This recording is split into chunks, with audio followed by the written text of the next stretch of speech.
Hey, how's it going everyone? Teysind here. Welcome back to another collection video, and today we're going to be going over my PlayStation 2 games collection, which is my favourite console of all time. Just a quick announcement first. Just want to say a huge welcome to all my new subscribers over the past week. Already had some really cool chats with you guys, and some of you have some awesome content on your videos. So definitely hope we can keep having some cool conversations, over the videos, and help this community grow. So let's get right into it. Starting off with the first game I got for the PlayStation 2, and that is Final Fantasy X. I have so much love for this game, and there is so much about this game that has shaped my gaming experience and my PlayStation 2 experience. So much so that if I talk about all that now, it's going to make this video way too long because I have such a big PS2 collection. So I'm actually going to do a completely separate video right after this one, and that is going to be talking about like my PlayStation 2 first memories and the first two games I got that really shaped it. So yeah, definitely look forward to that video to come. So going next on the list, naturally continuing on with Final Fantasy X-2. Another really good game I liked. There are people that don't like this game so much because it is a sort of a different theme to Final Fantasy X. 10, the original. But it does continue the story, and if you put in the time and hours, you will get some rewarding endings that will link directly to Final Fantasy X. So definitely don't overlook this game.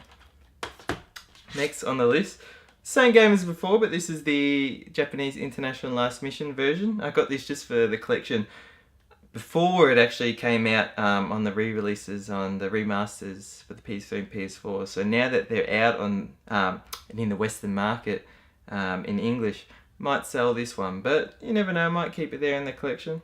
So yeah, moving on, Final Fantasy 12.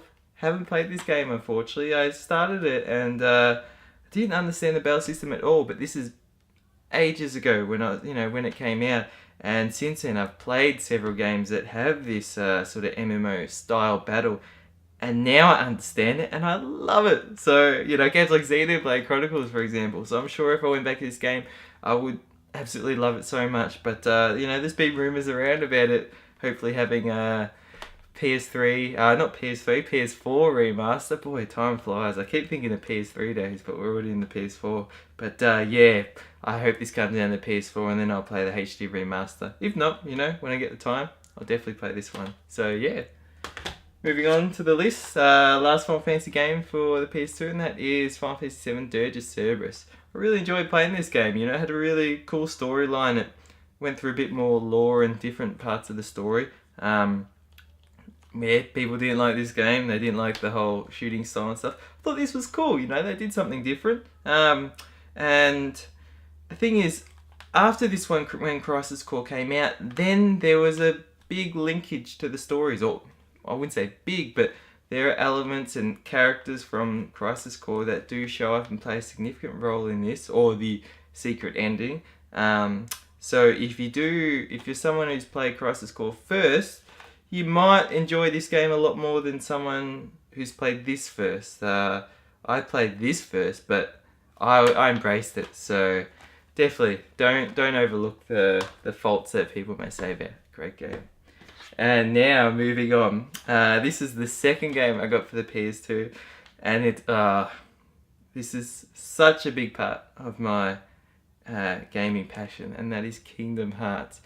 I have spent so many hours playing so many Kingdom Hearts games, and I will never stop. Literally, they're just fantastic. Again, I won't go into too much detail about this because this is going to be included in my next video. So yeah, look forward to that one. Continuing on with that, this is the Ultimate Hits version of Kingdom Hearts Final Mix, Japanese version. Also got this sort of add to the collection. I was in Japan when I got this. This is before it got finally released in the Western market on the Kingdom Hearts HD 1.5 remix. So now that that's out, might sell this one, but for the time being it's sitting there in my collection. Next is Kingdom Hearts Re Chain of Memories. Got released in Japan on the Kingdom Hearts 2 Final Mix and in North America, and it's sort of standalone release. We never got it in Australia, unfortunately. I don't think Europe got it either. So this is a remake of the Game Boy Advance version, and do not skip this game. You need to play it. It's very different gameplay, but it is so rewarding. I won't talk about it too much because I actually played this for the first time, or completely played it through for the first time on the PS3 one. So yeah, when I get to that with my PS3 collection, I'll definitely talk more in depth about it. But if you're one who wants to play Kingdom Hearts 2, you need to play this first because it really helps that story. So, speak of Kingdom Hearts 2, there's the next game on my list. Also a game I've spent a lot of hours on the PS3 version, the Kingdom Hearts 2 Final Mix. I never beat this version on the PS2. I did play through it, but I was really struggling with the story. And this is obviously before Kingdom Hearts Chain of Memories, I knew about the story or anything. Obviously, once the remixes came out, I played Kingdom Hearts Final Mix again. Or first I played the Final Mix, but I beat Kingdom Hearts again. Then I played Chain of Memories, and then I played this, and it made so much more sense. So definitely, they're just fantastic games. You'll hear more about them to come. Next on the list is Star Ocean Till the End of Time. Haven't played it, but I got another Star Ocean game, which you'll hear about later on. And yeah, I thought I just want to start sort of getting some Star Ocean games, you know, sort of building collection on them. They seem like pretty cool RPGs. So yeah, one I'm really looking forward to giving a go. So, next on the list is a series of games. It's a multi-part series, and that is the Dot Hack series. So, start with Dot Hack Part 1 Infection, Dot Hack Part 2 Mutation, Dot Hack Part 3 Outbreak, and Dot Hack Part 4 Quarantine, the final chapter. Absolutely love these games. A friend introduced me to them actually. I did used to see them in the store, but this is when the first one was out. He had it, really enjoyed it, and I'd seen it at the stores before he introduced me to it. It's just basically he introduced me that he's played the game and it's definitely worth getting. And after that I just went out and got it straight away. But I was just so fascinated by just this image of all these anime characters, and then just this white girl, and it's sort of like it sort of felt like, you know, there was like they were protecting her in a way, and I was just so intrigued and I wanted to get it. So when I got this, I just absolutely loved it. I got the strategy guide for it, I played through it all, loved it. Got on to the next one, played through it all, loved it. Third one, played through, loved it. And then the fourth one, unfortunately, I moved to a small town before I could get the fourth one. And there was no way of getting it there, and I was under 18 at the time, so I couldn't get it through eBay or anything. So it was years before I finally got the fourth one. It was actually, funnily enough, someone down the road sold it to a friend of mine at a garage sale, all four of them for like $30 for the lot. And he knew I had these games, he knew I loved them, so he traded the fourth one with me for, I think it was my old iPod. It wasn't worth much at the time, so absolutely I was so happy to get this game for such a good value. I mean, it was probably worked out to be just like $20 worth to get the game. The only problem was, because there'd been so many years between beating the first three and the fourth one, or playing through the whole first three, I was a bit lost on the story, and internet wasn't such a big thing as it is now. Back then, there was, I guess, maybe there was YouTube, but you know, I didn't have the ability to, you know, type in dot hack cutscenes and watch through the whole first three cutscenes and then continue the fourth. So I was a bit lost with the story and stuff. So unfortunately, I haven't been the fourth one. So I'll definitely, one day in the future, I'll go back and play them all through again. I played so much of the first one that I might just watch the cutscenes for the first one and then continue from the second or third. Or who knows, maybe I will just watch the cutscenes and then play the fourth one again. But I really would like to experience the whole games again and play through all four of them together. So yeah, continuing on with Dot Hack actually. Next games in the series is Dot Hack GU Volume 1 Rebirth, Dot Hack GU Volume 2 Reminisce, and Dot Hack GU Volume 3 Redemption. These are really expensive games, just like Dot Hack, the original ones. They cost quite a lot here in Australia, especially the fourth one. But the Dot Hack GU games, we never got them here. I think they're only released in Japan and North America, or NTSC regions, and I know they sell for quite a lot. I had to get them all import, obviously, or two of the three. I got the first one when it was new, so I got it at a good time and it was a good price. The second one, I got it for like $20 because someone here was actually selling it, and because many people can't play NTSC games on their PS2, and I can because I have a modded chip PS2, so I can play games from all regions. So basically it was sort of a giveaway. So yeah, I got that one. And then the third one, that was sort of when it was starting to get hard to get and it was becoming more expensive. But I found someone who did have a good deal. I spoke with them and was able to get a good price, and yeah, they shipped it over, and there we go. I got the whole collection now. So I really hope there's of all games I would love remastered.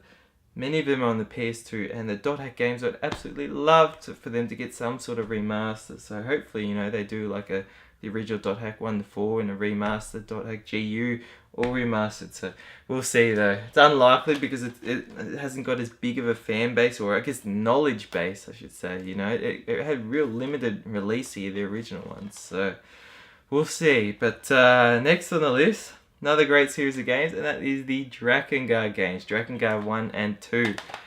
These games are really quite rare here, especially the second one. If you ever see the second one getting sold anywhere here, it's likely to be a UK copy and not an Australian copy.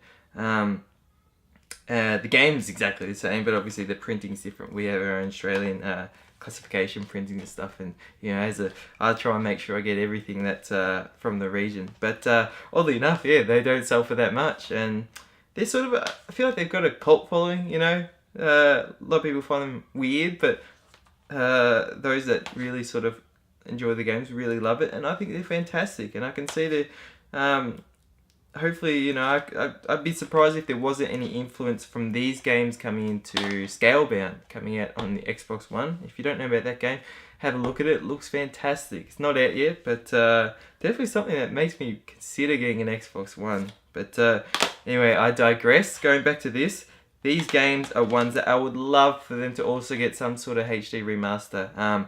And I'd be happy if they just got the remaster on the PlayStation 4 PSN network. They did that with Dark Cloud 1 and 2, and it'd be great to see if they did that with these ones as well. But even better would be if they did a HD trilogy like the Devil May Cry games, and they did 1, 2, and Drakengard 3 from the PS3, but complete with all the DLC.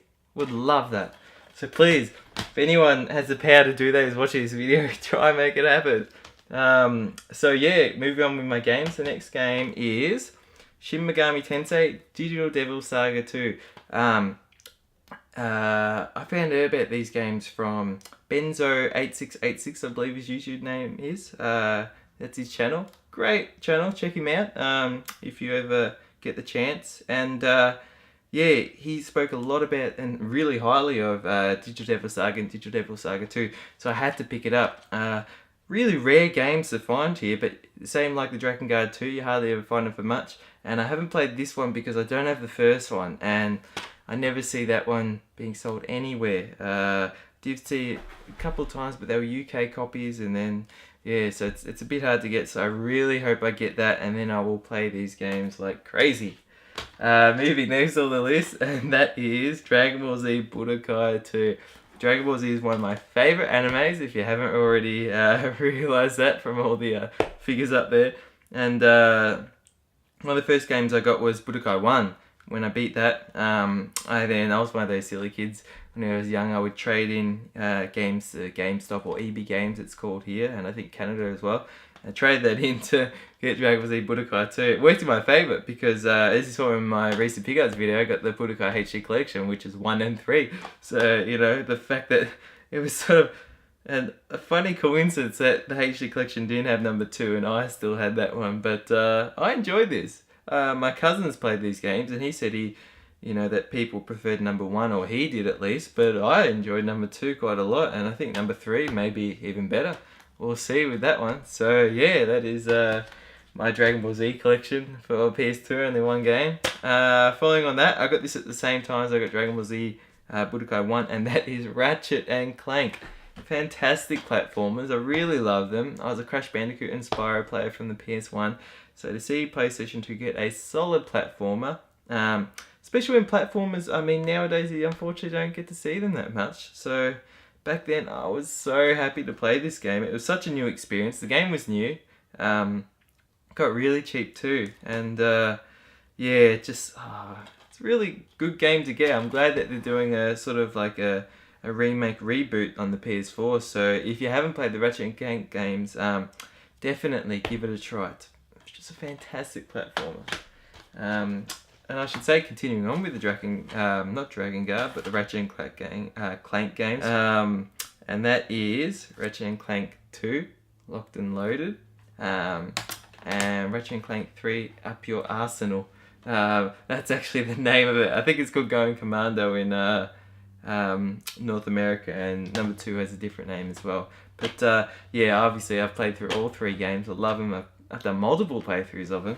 And yeah, they're just really cool platformers. I love the stories. I love the just all the weapons, and yeah, the variety, and just fighting the same bosses again, but with you know, different weapons. And the fact that on the second playthrough you can get extra rewards and stuff. It just there's a lot of replayability value in it. So, you know, one thing I would like to see in future Ratchet and Clank games is a much more expanded world and maps, and more open world, like at least in terms of within each area. So yeah, I really can't wait for the next one. And yeah, lastly on my list of PlayStation 2 game collections is The Legend of Spyro: A New Beginning. So as you know, love Spyro and the original PlayStation 1, and Spyro eventually got a reboot with the series The Legend of Spyro, and this is the first game in the series. So I thought, definitely got to pick this up and play this one time, and you know, maybe, you never know, I'll go through all these ones as well, like I did with the originals.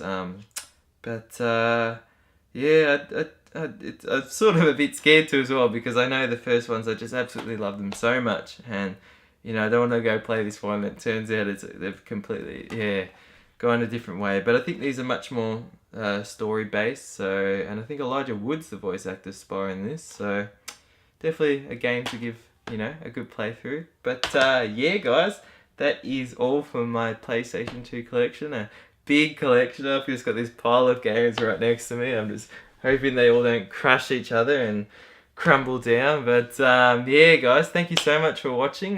Please leave your comments down below, your thoughts on any of these games. I'm sure many of you had some fantastic memories with some of them. And yeah, if you also have your own videos that you post, you know, feel free to put up some PlayStation 2 game collections and share them, and you know, we can sort of, yeah, hopefully see what games everyone has. You know, maybe we all have got some same games in our collection, or completely different games. But yeah, thank you so much for liking and subscribing. Thanks for watching, and till next video, stay spot on.